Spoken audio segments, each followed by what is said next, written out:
Yeah. Capital city, yes. Yes. Mais j'ai réussi à récupérer. Comment t'as fait? En gros, Yango, c'est comme Uber. Ouais, c'est un numéro. Ouais, sauf que c'était pas moi qui avais appelé, c'était un gars, il s'appelle Ousmane Timera, tu vois. Ouais. C'est lui, il m'avait commandé le Yango. It's funny what you said about Kagame because me and my friend who was making this film, we met in Rwanda, actually. We lived in Rwanda for 2 years, both of us. So we felt we experienced this like post genocide Kagame era where things were starting to stabilize, the country was growing, but you could sense this like repression that was quite underneath the surface, but very, very, very apparent, very emotionally apparent. I mean, my friend, we always say, people in Rwanda, they stare at you. And I used to think it was because I'm white and I'm in Africa, I'm in a different country. But my friend, he's from Senegal, and even he experienced this. And I realized this only when I came here, and I see that people are not always staring at me. That it's not just the white and black thing. They are spying. Exactly. There's a culture of observation, of information gathering constantly in Rwanda. It's very interesting. Have you been? Have you been to It was Rwanda? in which year that you were there? I was there in 2011 to 2012, 2010 to 2012. Now the situation has worsened. Yes, I heard. So I advise you to read this book, Michael Arong, Do Not Disturb. Michael Arong, Et après, on m'a dit, les Yango, bah, c'est plus sérieux. in French is even better, Assassin Sans Frontières. I know they're different capacity, but if you're a friend of Assassin Sans Frontières. Dans une mosquée, I realize that je sais plus quoi, well known mais that on a mangé dans un restaurant chinois. I was the only person that does not come from Bulgaria. I come from politics, and they literally worship him. Ah, t'as été malade? Ah non, c'est vrai? Ah, je le disais aussi, oui, il n'est pas là aujourd'hui. Ah mon pauvre, je croyais que justement tu avais profité de la journée pour te mettre bien. It is better the title in French, Assassin Sans Frontières. Do not disturb why? So the soldiers of Kagame, they went in South Africa, they killed a certain man in the hotel, and later they put this do not disturb. You see when you are in the hotel, so this is why this title.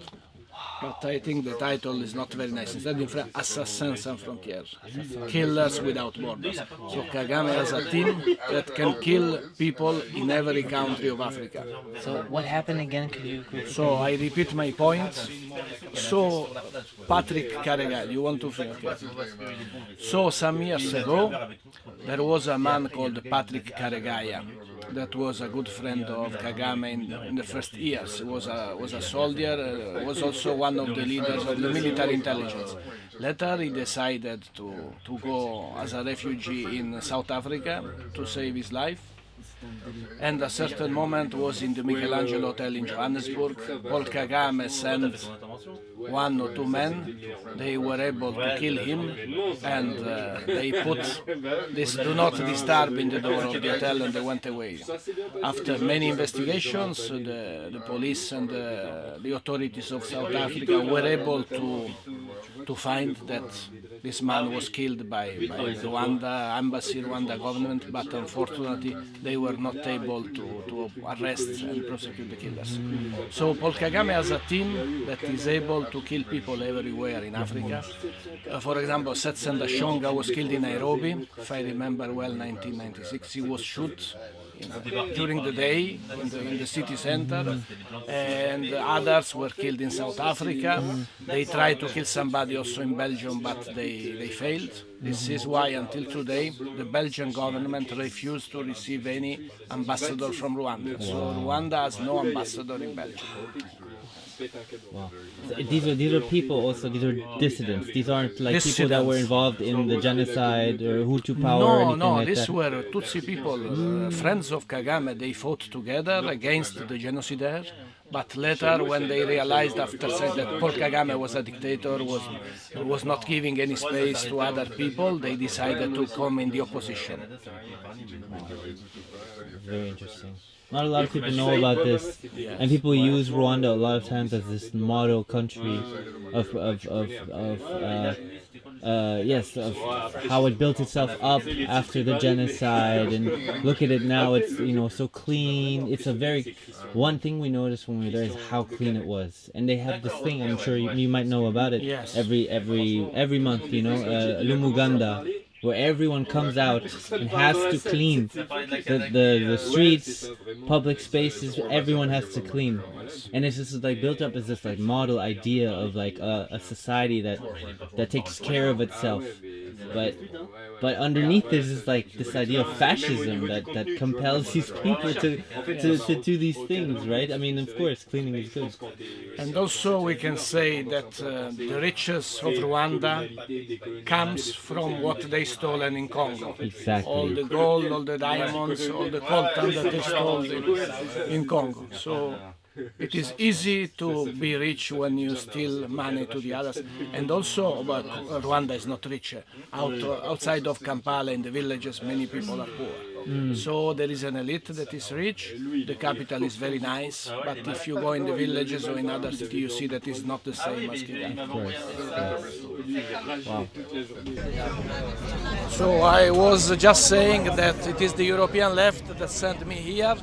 It is a political party that has the main seat in Brussels. In Germany, we have the Die Linke, is affiliated to the European left. So I am in a group called Group of Work About Africa. So we are following what happens here. For example, last year I came as an electoral observer for the elections here in Dakar, elections that were free and fair. And this week we are here for the conference about Frantz Fanon. Yes. And what is your name? Yeah, my name is Giuseppe Liguori.